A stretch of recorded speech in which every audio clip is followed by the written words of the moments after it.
Olá, gente. Paulo Maués Corrêa com vocês. Sempre bom reencontrá-los. Espero que estejam todos bem, com saúde, assim como os seus familiares. Nesse momento tão difícil, né? A gente está tendo aí mortes e mais mortes, gente. Muito triste. E uma das alternativas para a gente que fica em casa, porque pode ficar em casa, é ter contato com os livros. Nós que amamos a leitura, que amamos a arte, a cultura, temos esse refúgio nos livros.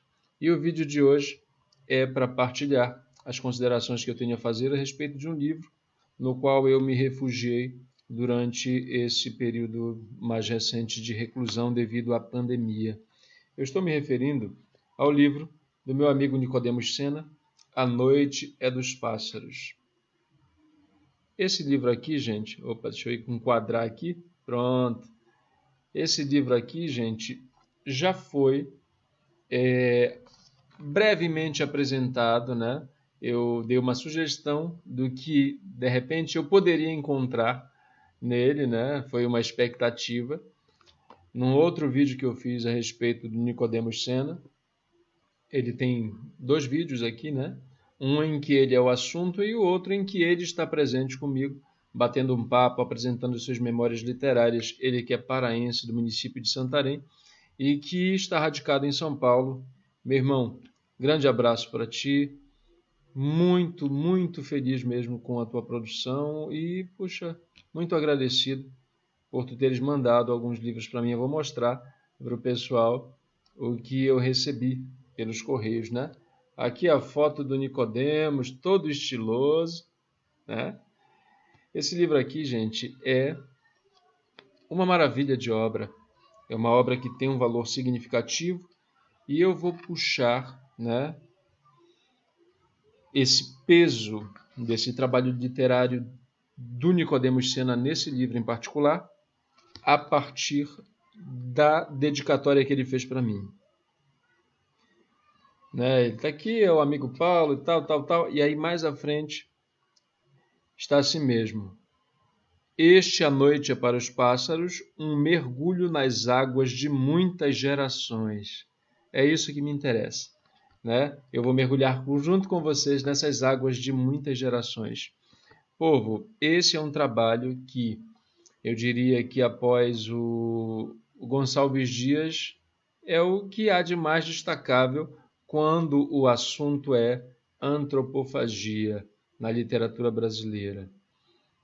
O Gonçalves Dias, num poema antológico, gente, chamado Ijucapirama, mostra como se processava o ritual da antropofagia, né?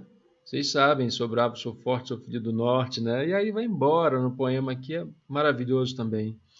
E antes do Gonçalves Dias, o registro detalhado disso se encontra num livro de um alemão chamado Hans Staden. Eu tenho uma edição simples, é essa daqui, da Martin Claret, Viagem ao Brasil. O Hans Staden foi, no século XVI, capturado, né, por índios antropófagos e passou por todo o processo de preparação para ser devorado, né? Conseguiu escapar e escreveu esse livro e publicou, né? Aqui o texto introdutório está datado de 1556. E o livro do Nicodemos Sena, gente, começa exatamente fazendo uma evocação ao livro do Hans Staden. O personagem principal dessa obra se chama Alexandre Rodrigo Ferreira. A gente pode até se iludir confundindo com o personagem da história, que é o Alexandre Rodrigues Ferreira. A intenção é essa, dar uma sugestão de que seria ele, mas com toda uma licença poética, gente, para não transpor de fato o que foi a biografia desse personagem, que é importante, que escreveu um livro, né? Fez uma viagem, era um naturalista brasileiro, viajou pelo Brasil, né? E especialmente pela Amazônia, e publicou esse trabalho aí, Viagem Filosófica. maravilhoso. O conjunto de ilustrações é uma maravilha, tá? E aí, gente, já começa desde o início. Olha, o primeiro capítulo é esse: um ateu entre selvagens. Esse é o perfil do personagem, né? Ele é um ateu. E aí diz o seguinte: não fosse a sombria expectativa da minha morte próxima, eu, Alexandre Rodrigo Ferreira, não Rodrigues, Rodrigo, né? Então já dá uma sugestão de que esse texto vai pisar no terreno do romance histórico. Entretanto, isso não é o que acontece propriamente, porque a biografia do personagem é completamente ou significativamente diferente da biografia do naturalista brasileiro, tá? O que acontece é que esse personagem, como naturalista, assim como o personagem da vida real, vai dar um balão, né? Acompanhado de um índio, e esse índio o entrega para uma tribo que praticava antropofagia. Ele, capturado, humilhado, espancado, passa por 1001 provações, né? Tem um acalanto também, né? Tem um conforto, a princípio, nos olhos de uma personagem chamada Potira, é uma jovem índia, e que vai ser o par, né, do personagem ao longo de toda a narrativa, e vai acompanhá-lo, né, durante todo o processo, que vai explicar o título A Noite é dos Pássaros. Tá certo? A princípio, ele se ancora no olhar dessa moça, mas depois ele vai se ancorar no corpo dela. Vocês entendem, né? Obviamente. Por ironia do destino, o índio que entregou o Alexandre, né, o Xande, em algumas passagens do livro, vai ser devorado, né, pela mesma tribo a qual ele entregou o Alexandre, né? Então, o que ocorre, gente? Quando ele chegou, foi capturado, ele recebeu, ficou completamente desnudo, né, despido de tudo aquilo que eram as marcas da cultura, à exceção de um adereço que ele recebeu, né, que era um livro que estava perdido por lá, e esse livro era exatamente do Hans Staden, Viagem ao Brasil, que tem o registro das mesmas peripécias que ele, Alexandre, vivenciaria ao longo de toda essa aventura, tá? Então nós já temos aqui gerações, né, para aproveitar o texto, a escrita da dedicatória, gerações valorizadas, né? Tanto a do Hans Staden quanto a do Gonçalves Dias, e evidentemente há outras que são bem destacáveis. Dentre essas que são destacáveis, eu evidenciaria aqui o Machado de Assis, gente, né? No Memórias Póstumas de Brás Cubas. Isso não está explícito aqui desde o começo, a gente só descobre ao final que se trata, gente, se o livro chegou às nossas mãos, só pode se tratar, obviamente, de um autor defunto? Não, de forma alguma. É que nem um Brás Cubas, é um defunto autor. É um defunto autor. A gente descobre, ao final, que ele morre, né? Morre com todas as singularidades do percurso que ele traça ao longo da narrativa, né? Mas ele não escapa. Tá bom? Ele não escapa. Vejam só a sutileza dessa presença intertextual. Tem um texto, o livro tem o prefácio, né? Deixa eu identificar aqui, gente. Olha, eu vou passear pelo livro, viu? Não tem nada sistematizado, é uma flanerie mesmo, é um passeio. Tem um prefácio do Enéas Atanásio, e ao final o Nicodemos coloca uma fortuna crítica, né, em relação ao trabalho dele, e tem um pós-fácio do Rodrigo Félix da Cruz, que eu achei muito interessante. Ele casou, né, com algumas observações, os argumentos dele casaram com algumas observações que eu fiz ao longo da minha leitura, né? E ele destaca exatamente esse teor intertextual que a obra tem, que é muito forte. Evoca muitas obras. O Brás Cubas está assim subliminar, né, nessa marcação intertextual. Mas aqui ele destaca, além do Ijucapirama que já destaquei, né, o Macunaíma. Como é que o Macunaíma se faz presente? Evidentemente, pela postura do personagem. O personagem é macunaímico, gente. É macunaímico. Ele é muito, muito cheio das presepadas, né? Muito cheio de coisas engraçadas até, tá? A relação entre ele e a Potira é uma relação que tem uns lances bem interessantes, né? Mas eu não vou estragar a leitura de vocês, tá bom? Eu vou realmente passar por aspectos bem mais superficiais, que, por sua vez, servirão para vocês aprofundarem a leitura de vocês. Esse aspecto intertextual é muito significativo, né? Gerações. Então, nós já temos aqui, olha, do Hans Staden, intertextos. Temos o Gonçalves Dias, temos o Brás Cubas, temos Iracema. A Potira cuidava também daquilo que está escrito aqui, o segredo. Ela conhecia os segredos de Jurema. Quem é que cuidava dos segredos de Jurema? Era Iracema, no romance homônimo do José de Alencar. Tá? Então vejam como ele vai pensando elementos de diversas gerações, realmente, da nossa arte, da nossa história, da escrita a respeito do nosso país. É o caso do Hans Staden, por exemplo. Tá? E é muito curioso como o romance vai se construindo, não só macunaímica, que de palavra difícil, macunaimicamente a partir da figura do protagonista, né, mas sobretudo pela postura do escritor, né, ao configurar a sua obra devido a esses vários recortes como se fosse também uma espécie de rapsódia, como a gente vê no Macunaíma. Viram quanto de referências soltas eu já fui puxando daqui só de folhear e cutucar aqui um pouquinho da memória, né? Então, tem aqui o José de Alencar muito presente.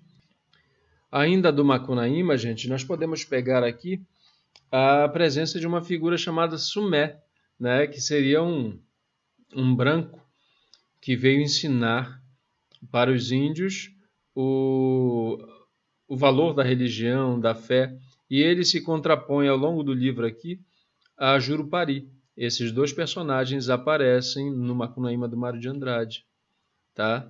O Jurupari como uma feição diabólica que é a mesma que foi evidenciada por toda a tradição jesuítica de conversão aos índios, e o Sumé, que aparece no Macunaíma, lembram lá da pegada do Sumé, né? Aquela pegada em que os três irmãos Manapo, Macunaíma e Jiguê tomam banho e cada um fica de uma cor diferente, né? De uma etnia diferente, portanto.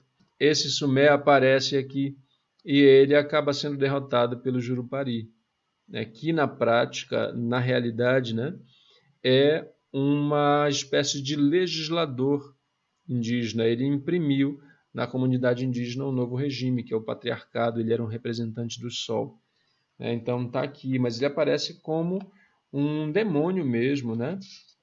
Uma espécie de demônio. Não esquecer que essa narrativa está sendo contada sob o ponto de vista de um branco, né? E aí faz sentido ser desenhado dessa forma, né?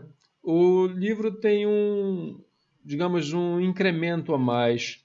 As falas dos indígenas são apresentadas de duas formas, em tupi e com a tradução em português.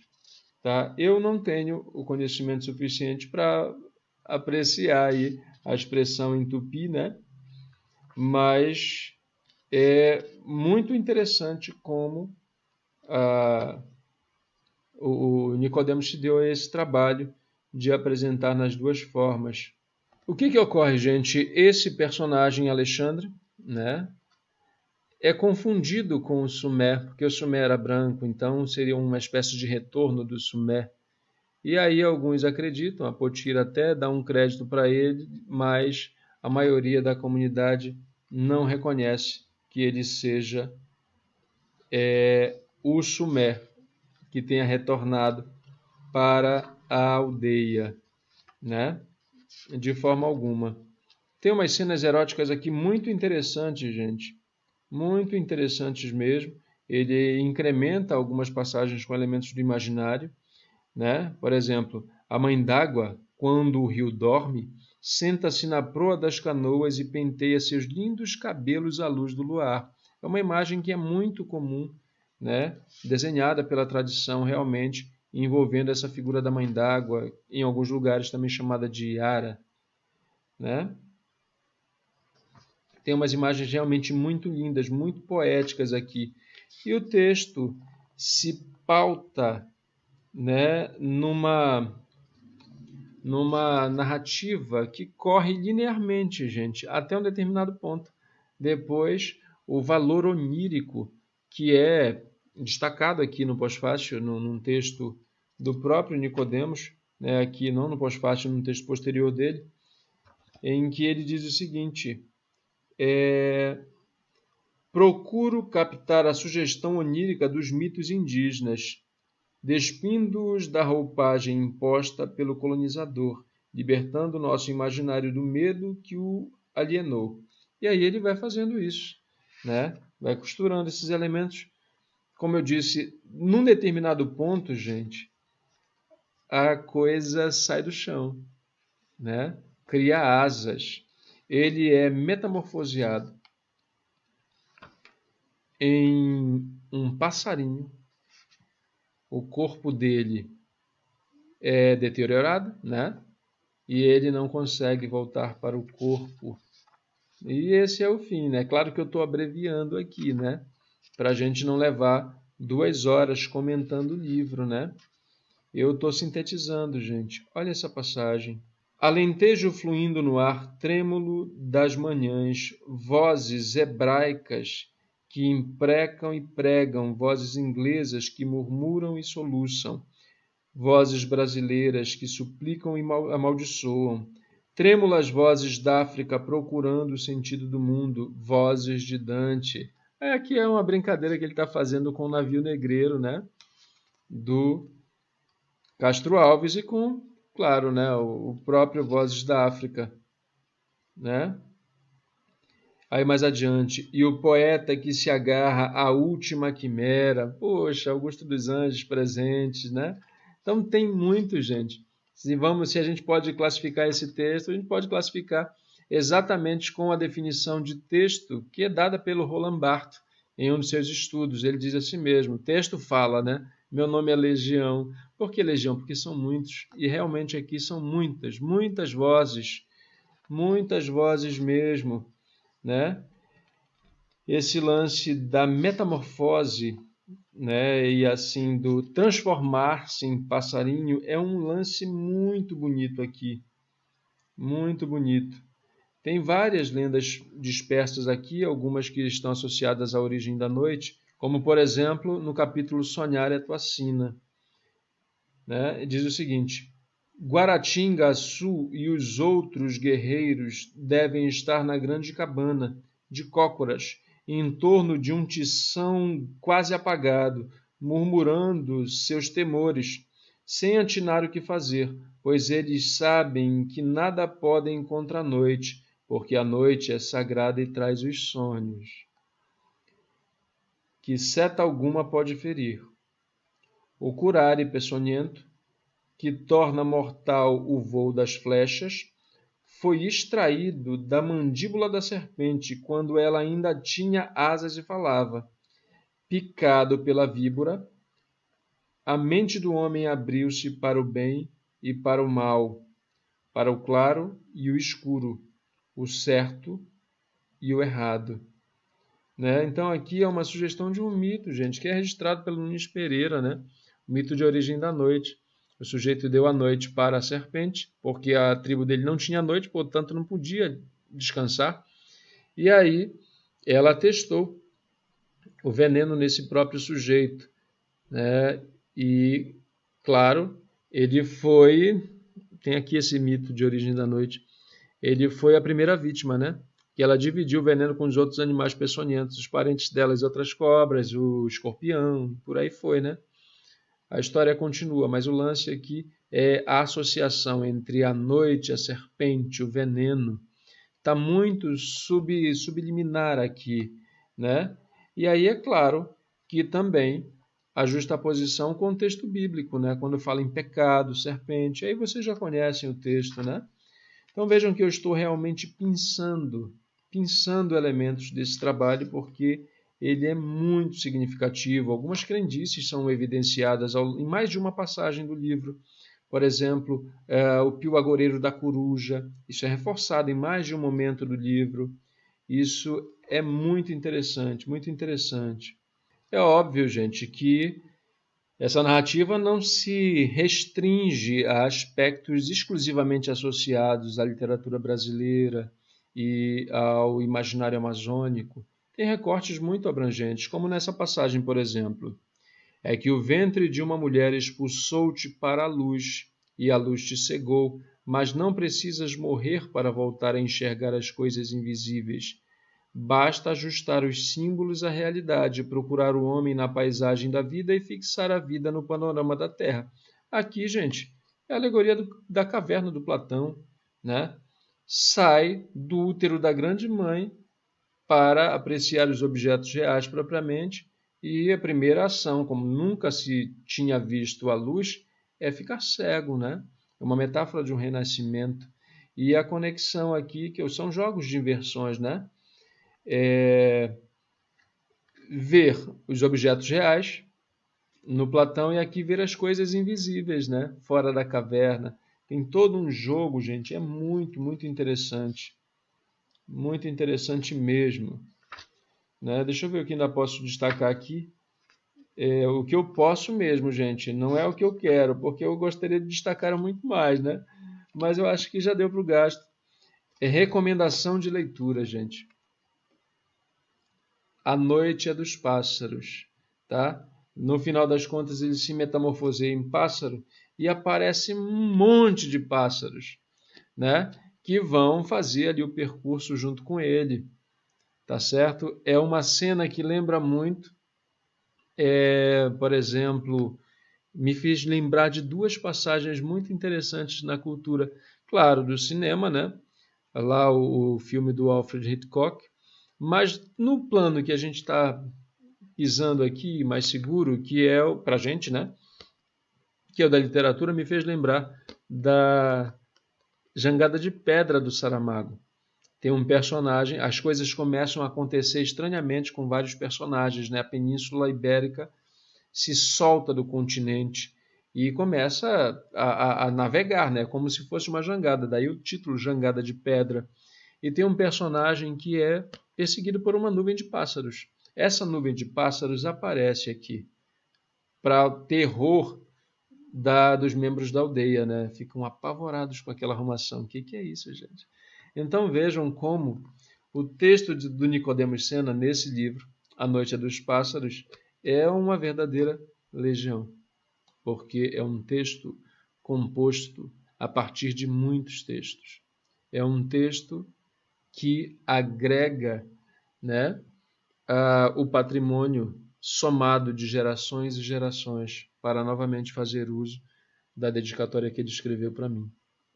Me empolguei tanto aqui, gente, eu devo ter colocado depois, né, o pedido para que vocês se inscrevam aí no canal, mas vou reiterar aqui. Não esqueçam, por favor, de se inscrever no canal, ativar o sininho das notificações, deixar seu like, seu comentário, né, recomendar para os amigos.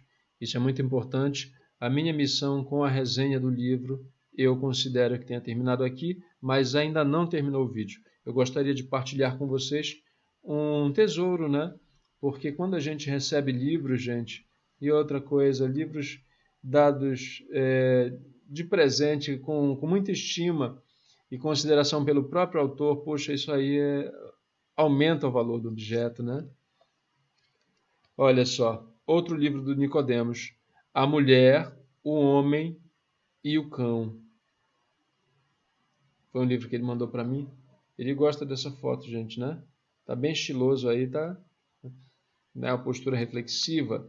Esse aqui eu ainda não li. Eu tô na noite, passei pela Noite dos Pássaros e aí eu vou começar a ler os outros livros. Olha só, Ladrões nos celeiros, avante companheiros. Isso aqui é outro livro dele. Deixa eu enquadrar direitinho para vocês visualizarem. Pronto. Me mandou, né? Grato, meu irmão, muito grato pela partilha. Tem esse outro aqui, gente. Choro por ti, Belterra. Meu amigo Paulo Nunes me falou muito bem desse livro. É uma narrativa memorialística que é pulsante. Vou ler com muita empolgação, meu irmão. Claro que tem aqui, ó, o maior desafio da bibliografia do Nicodemos, né? A espera do nunca mais, gente. Que é o livrão, né? Opa, tá de cabeça para baixo, para vocês acompanharem o título aí. Olha o tamanho, gente. É realmente uma saga amazônica, né? Tem que ter. Deixa eu tirar uma boa folga para ler esse aqui, meu irmão. Vou adorar ler. Né? Esse é o conjunto de livros do Nicodemos Sena que eu tenho, que ele me mandou, ele me presenteou com outros livros, né? E me deu um presente que eu achei lindo. Não conhecia esse trabalho da Nelly Novaes Coelho, Escritores Brasileiros do Século XX. Olha que trabalho lindo, gente. Né? De crítica literária. Dentre esses escritores, há 3 paraenses. O Vicente Cecim, o próprio Nicodemos Sena. Estou vindo de trás para frente, né? Porque o livro está disposto, a sequência, o sumário está disposto na ordem alfabética, né? E o Haroldo Maranhão. São os 3 nomes do Pará que estão presentes nesse... Eita, gente, olha. Monumental, né? Muito bacana. E aí o Nicodemos me mandou também alguns presentes. Os livros do Santana Pereira, gente. Olha, Os Saparás. Esse daqui eu não conhecia. A Torre de Diáfanos. E esse aqui eu já conhecia. Santana Pereira, A Invenção de Onira, que trata da cabanagem, né, gente? E aí é uma leitura obrigatória para quem estuda essa interface realmente entre literatura e história. Tá? E me mandou também o livro da Olga Savary. Aqui, gente. Anima Animalis. Voz de Bichos Brasileiros. É um livro bem interessante. Eu já passei o dia dando uma folheada. O carteiro deixou hoje, aí eu já resolvi fazer o vídeo que estava devendo, né, gente? Faz um tempinho que eu terminei a leitura do livro.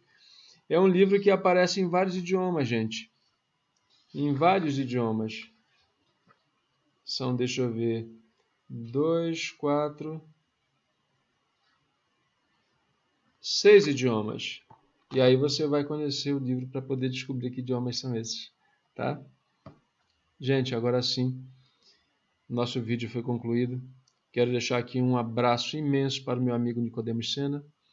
Deixar os parabéns pela produção, né? Registrar aqui a minha gratidão pela consideração de ter enviado esse material todo para mim, tá bom? Grande abraço, meu irmão. Vida longa a todos nós e, claro, né? Vida longa à literatura. O que seria da nossa história, da nossa cultura, se não fosse mais, que seríamos de nós, se não fosse esse acalanto que a literatura pode nos proporcionar. E eu te agradeço por me permitir que, durante essa reclusão, o teu livro tenha sido um desses espaços de refúgio para mim, ao longo dessa jornada tão grande nesse espaço aqui da minha casa. A gente já passou um ano, né? É isso. Não esqueça de se inscrever aí, gente. Grande abraço, Nicodemos. Um abraço fraterno, meu irmão, aqui das bandas do Pará, das bandas da Amazônia, para ti que, assim como Macunaíma, foi para São Paulo, né? Valeu, meu irmão. O percurso da minha leitura foi todo macunaímico, né? Parabéns pela composição rapsódica e depois eu vou ler os outros, meu irmão. Muito grato. Gente, até a próxima. Tchau, tchau.